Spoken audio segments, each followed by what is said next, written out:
Once again, I've been approached by a number of people, this happens a lot and it goes through phases, asking what to do to protect themselves against psychic attack.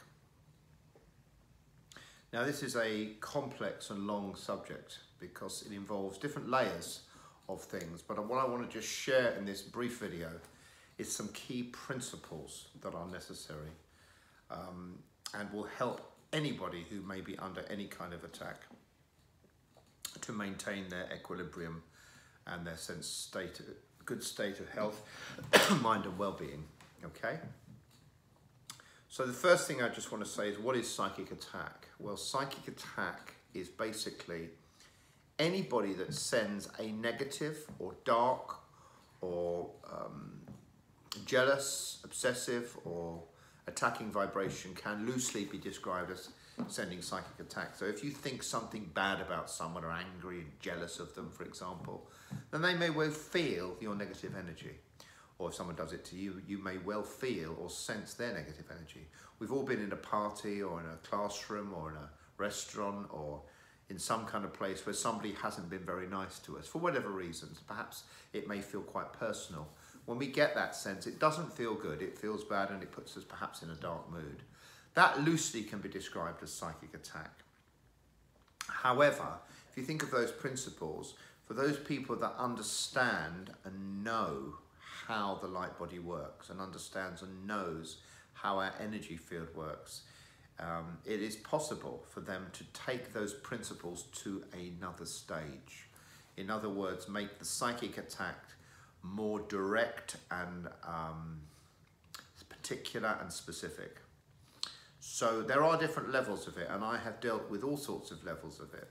And some, for example, certain types of voodoo practitioners can actually kill somebody and certainly make somebody very ill, very sick, lose money and have a whole run of bad luck if they know how to operate. So this basic video is just showing some key things to offset those challenges, okay? I'll just talk first of all, the main thing is this: if somebody is strong physically, emotionally, mentally and psychically, it's going to be much harder for somebody to bring them down. So I always encourage my students or anybody who works with to work on themselves, their own personal development, to stay in a place of non-reaction as much as possible, to not buy into any drama or become embroiled in any kind of interactions that can have an effect on them physically.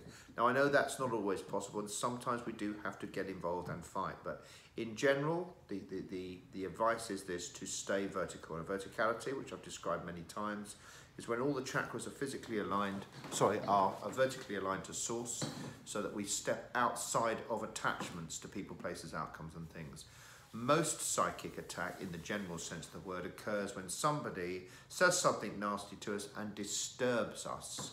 So it's how they disturb us and our response to that can then eventually have a physiological or psychological or emotional effect, sometimes that carry on for a long time. So the key is to step outside of that and be the master. The path of mastery is to master our own thoughts, our own feelings, our own emotions, so that when somebody projects against us, we have to remember it's not actually about us. We may be the trigger for it, that's obvious, but it's really about their own state of being, their own state of mind, their own dissonance that they have. We may have played a part in triggering that dissonance. We may have even created that dissonance, but essentially their actions and their projections comes from their own state, from their own consciousness, not from us. And if we understand that, then we should be able to understand that actually it's nothing to do with us in that sense. So if you think of somebody who, say, is very famous, for example, that may not be liked, say someone like Donald Trump, for example, a lot of people don't like him, you can see quite clearly how he'll get a lot of people that really like him, a lot of people that absolutely hate him, and some people that are sort of ambivalent. The same with anyone who knows a lot of people. Well, if you just shrink that down into our own localized connections, there are always going to be people that really like us, people that I just kind of think we're okay, and there's always going to be someone somewhere who doesn't like us, and perhaps someone somewhere who hates us.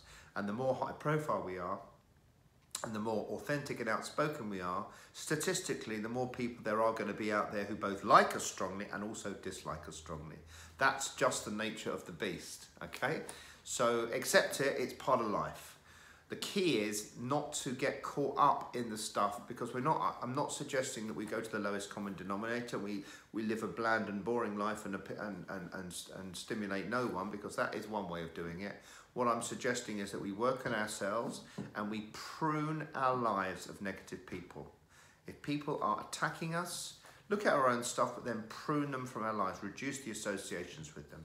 Now, if we have any long-standing feuds with anybody, okay, it is possible, and I have come across where some people either hire somebody to do a psychic attack on them, or they actually may have understanding of the arts of magic so that they can actually affect change.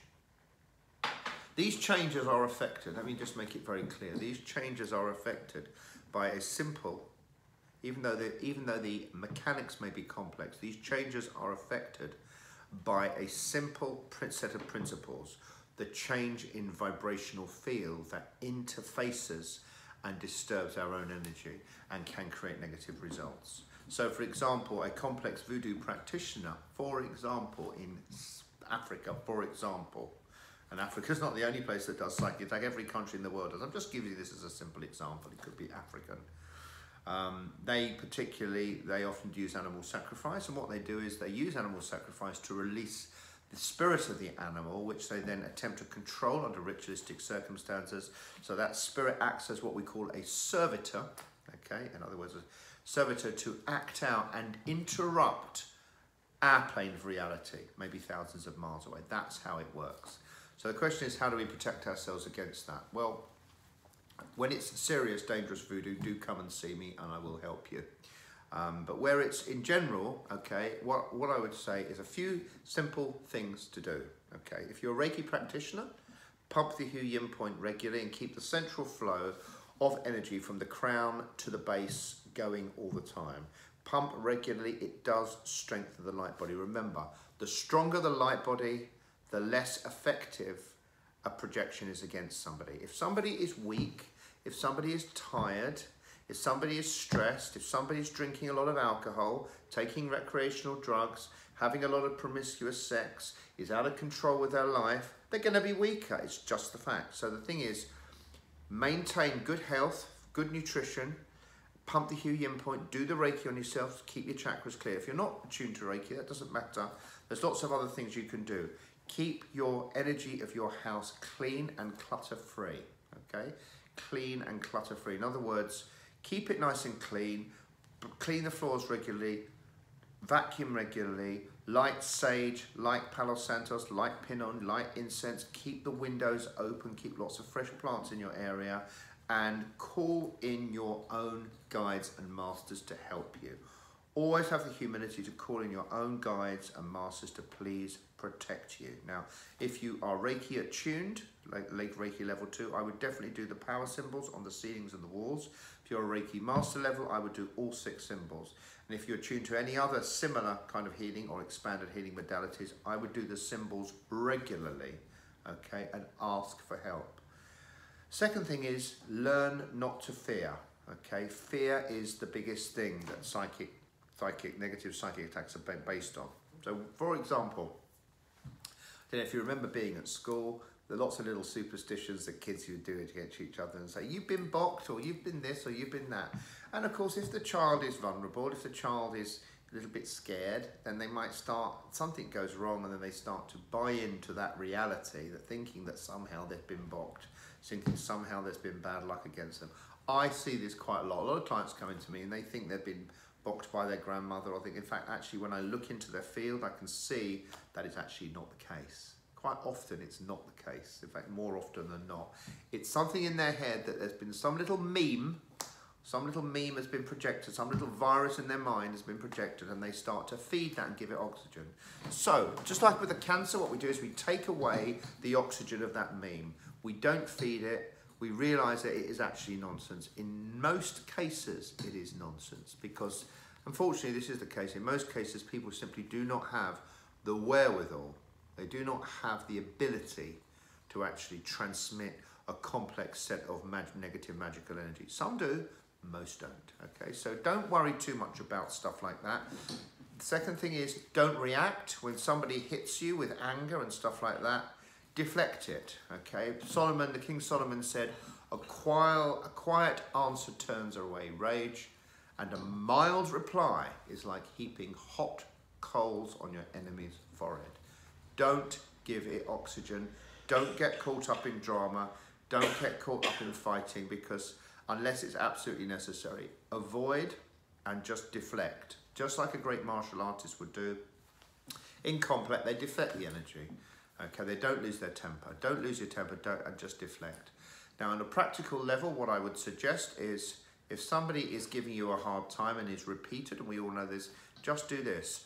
Please stop. Feel the energy of that? Stop. Enough. Enough. If you say that like that, people generally do stop. Especially if you do it directly and you look into their soul and you go, enough. Okay, they get a little bit nervous when they feel the power. Enough. Okay, people don't bother me when I say that. Okay, so you have the strength to stop them. Don't get caught up in drama. Okay. Okay, second thing I would do is continually work on your own light body with Palo Santos lighting and clearing your field regularly. And this will remove any negative alien entities or projections that may psychically be projected against you. Okay, so these things really do work. Pump the Yin point, keep your house clear. And finally, I'm going to show you one other thing. If you feel you've been hooked into, it's not necessarily psychic attack, but it forms part of the continuum of energy lost due to another person's energy connecting with us. It can be as a result of codependency, projection. It could be a result of some kind of attachment, maybe we're holding a flame out, some kind of control mechanism. We may be part of that. Invariably, we form part of that dynamic in some level of acquiescence. This is what you do. You name the person you think it could be. So it could be Richard Bloggs, like that, and you just say the name. You just very slowly say the name, Richard Bloggs, Richard Bloggs, Richard Bloggs, Richard Bloggs, Richard Bloggs. And if you feel Richard Bloggs, you may sense, oh, there's a thread just going into my left side of my abdomen. And then what you do is you cut the thread, you breathe in, you keep your tongue on the roof of the mouth, you breathe in, you pull the thread out, and then you cut, or you cut it like this, like that. And then you go and put the energy back into the earth. And then you check it again. Richard Bloggs, Richard Bloggs, Richard Bloggs, Richard Bloggs. You see, oh, it's still there, but only just a little bit. Again, you pull up the little thread where you feel it might be. Cut. The power, my friends, is in the breath.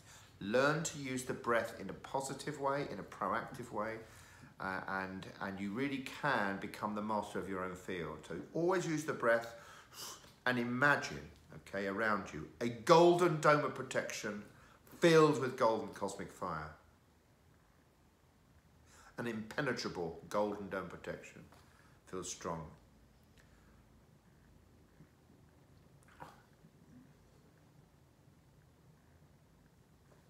Imagine a platinum dome of protection filled with platinum cosmic fire going right out to the edges of your 50-meter dimension light body. That's good. Okay. And the most potent one is the diamond dome of protection. Imagine a diamond dome of protection filled with diamond cosmic fire all around you. Impenetrable. That's good. And that becomes much stronger. If you're doing any healing work, you're opening your chakras, what I would suggest, shut the chakras down when you leave by going anti-clockwise and zipping up. Tongue of the roof of the mouth. And that will keep you clear for 24 hours. 24 hours by zipping up. And finally, on this subject, when it comes to basic clearing and removing of psychic attack energy, the two angels I work with in particular around this are Archangel Michael, the blue iridescent four-winged angel, the head of the legions. It's a very warring kind of angel, okay? Brilliant warring kind of angel. Just call him in, work with Michael, and he will protect you and your house and your family. And when it comes to clearing the field, I would work with Archangel Uriel, which is one of the four angels, like Michael, of the four quarters. So Uriel, I would call in, I'd go up in my Merkaba field, 352 dimensions up at the right hand of the body of the Godhead, at the circle of the highest form of angel, the Sephirim, and I'd invoke Archangel Uriel. Uriel.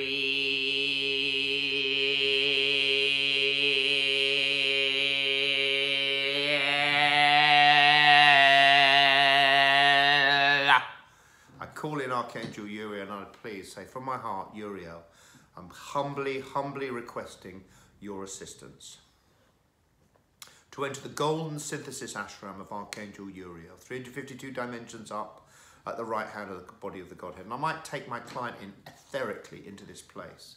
And you should sense a feeling of great lightness as you enter a golden cylinder. It's sealed, it's activated to vacuum out all negative astral entities, all negative alien implants, all negative thoughts, all negative feelings, all negative emotions, to purify on the deepest level of being. Every cell, every molecule, every atom, every subatomic particle, to purify and cohere all aspects of the mind-body continuum in divine love, in the name of the power of the infinite goddess. Archangel Uriel, I humbly beseech thee, please assist us, please assist us. Lift from us all curses, all negative spells, all hexes, or hooks, cords, bullets, darts, needles, and psychic attack energy. Release it from us now in divine love, in the name of the power of the infinite goddess. I'm calling in and asking you. And you will sense, you should be able to sense things actually leaving your field. You might start shaking, your client might start shaking. It starts to purify the field. Drink lots of water, eat good food. You may choose for a short period of time, if you are a meat eater, to stop eating meat for a short period of time to release and cleanse your whole digestive system. All of these things help, okay? All of these things help. I'm not an anti-meat eating, believe me, I eat meat too, but sometimes it's good to give our bodies a complete cleanse of anything that might be holding extra adrenaline or stress or tension, and to really purify. It's all about purification. And the second thing I will say after working with Uriel is have a salt bath, a Himalayan salt bath. Put lots and lots of salt in. You can buy Himalayan salt, 20 kilos from Amazon for about £25 or about $30. Put loads of salt in the bath and slide in that bath for around an hour, 45 minutes to an hour. Make it quite warm when you get in, and after about 10 to 15 minutes, it seems like it's getting hotter. That's okay. It's just your body. It detoxes physically, emotionally, mentally, and psychically, and purifies the whole system. So there are a few things I would suggest. I would also suggest have some nice crystals in the house and wash the crystals regularly. You can wash them under running water, or if you prefer, you can place them in a light, and I say this, a light salt solution, particularly on the new or full moons. A dark moon is today in Gemini, in the UK, or on the full moons. It's a particularly good time. If you live in an outside area where you can put crystals outside, I'd put them on the windowsill or in the garden on the night of the full or new moon. Then they come back in. You can work with the crystals. They are living sentient beings, and they will help to clear your field. Particularly if you've got issues around the sacral, I work with citron. If it's the throat, indigo, etc. Okay, so you can easily find out what crystals are appropriate for which chakras. Remember, when the chakras are vertically aligned, we become the masters of our own thoughts, feelings, and emotions. When they're horizontal, we become vulnerable to psychic horizontal attack. The idea is we want to be perfected harbingers of source, extensions of divine, living, breathing masters of our own fields. And when we really build that strength up, no one can touch us, okay? I can explain more complex things of what we can do about negative psychic attack, but I think it's beyond the nature of this particular video. Because it requires a deep understanding, esoteric understanding of the nature and power of associations and the nature of the energy vectors that make up this sacred geometrical universe. And if we understand that, then there are things we can do to offset the more complex psychic attacks and voodoo attacks against us. If you're interested, anybody, in finding out more, please just send me an email, info@simonhinton.com. info@simonhinton.com. I have effectively released negative spirits, negative psychic attack from people I've never even met in other parts of the world who come to me, and we can get to understand the nature of the dynamic of that, of what perhaps has led to the dissonance and the problem. Often it's karmic.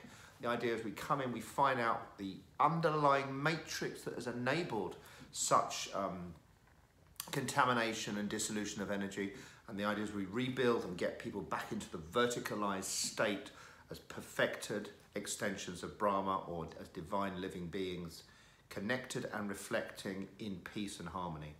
One final thing, I know I keep saying that, one final thing I will say, one of the things that's very important, and I use this word quite a lot at the moment, is coherence, the word coherence. Now, we do live in a world, particularly in urban environments, where we have a lot of electromagnetic fields that are quite dirty, a lot of Wi-Fi in buildings, all the new devices and stuff that we have now. It does create a lot of interface with the light body that can disrupt and drain the subtle organizing energy field. So I would encourage all of you to work to create coherence in the place you live, particularly your bedroom at night. And coherence, light candles, light incense, and I personally use different machines like the Wi-Fi machine, like the airspace clearing machine I have. And if you're interested in that, just contact me. I have lots of things going on. This particular place where I am right now is very, very clear as a result of machines that I use. And these machines create, using scalar waves, create a field of calmness to override and reharmonize frequencies that are what we call dissonant or frenetic. The thing about electromagnetic frequencies, they're often very frenetic. And in that freneticism, once again, we can become disturbed, we can become out of sorts, and if there's people sending negative energy to us or thinking bad things about us, we become again more vulnerable to that attack. So I hope you found this video useful. And once again, if you're interested in anything I do, go to www.lighttherapyrevolution.com or email me, info@simonhinton.com. Take care, be protected, be happy, be safe, be vertical.